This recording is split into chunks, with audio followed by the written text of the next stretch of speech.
Hurricane season officially began again this month, but for people in the panhandle of Florida, it's almost as if it never ended. Hurricane Michael devastated the region last October, leaving residents homeless, jobless, and in search of government aid and services. But now, children in particular are feeling another kind of after effect: mental health issues. Miami Herald reporter Elizabeth Coe is reporting on this. She joins us now from Tallahassee. Tell me, what are some of the things that teachers are seeing in their students? They're seeing a lot of symptoms of depression and anxiety and PTSD. Bay County, which was directly hit by the storm, has put together a list of mental health needs that they've been seeing in their students, and it's taken a lot of forms. We've seen students who start crying just when they start hearing the rain because it reminds them of what the storm sounded like. We've had some extreme cases, like a couple of girls coming to school with razor blades and a suicide pact, cutting their wrists open in front of their classmates.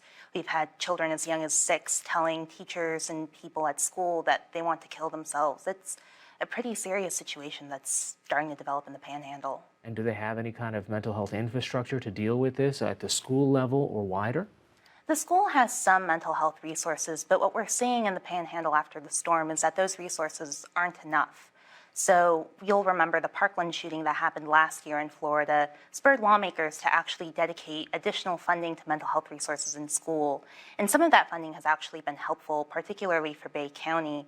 But in terms of funding directly related to Hurricane Michael and the mental health after effects, Bay County and other school districts haven't gotten anything for that. And so when you look across the entire community, are adults as well as children suffering some of these long-term effects? It's everybody. The Panhandle was particularly devastated by the storm. Hurricane Michael was one of the strongest hurricanes to ever hit the country.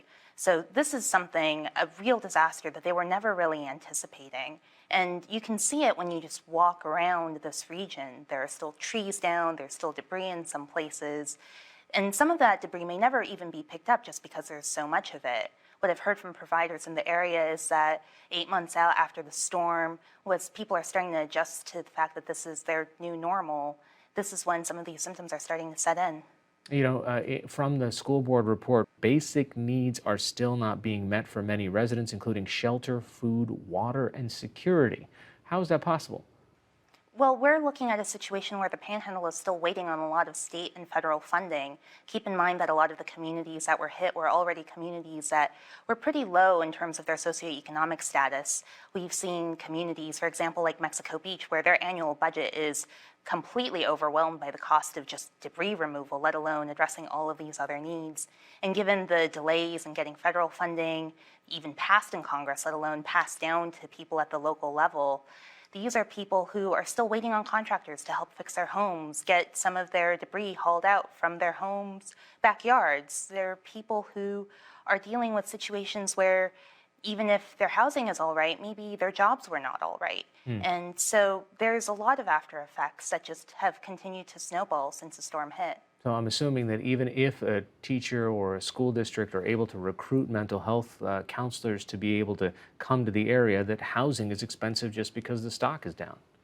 Exactly. Well, in Panama City alone, we've seen more than about 70% of housing be damaged or destroyed. The rents on places that are still remaining have gone up almost fourfold. So for someone who is thinking about coming to this area to help fill these huge gaps among mental health providers, the pay is not that high, and where are you going to live? All right, Elizabeth Coe from the Miami Herald joining us from Tallahassee tonight. Thanks so much. Thanks very much for your time.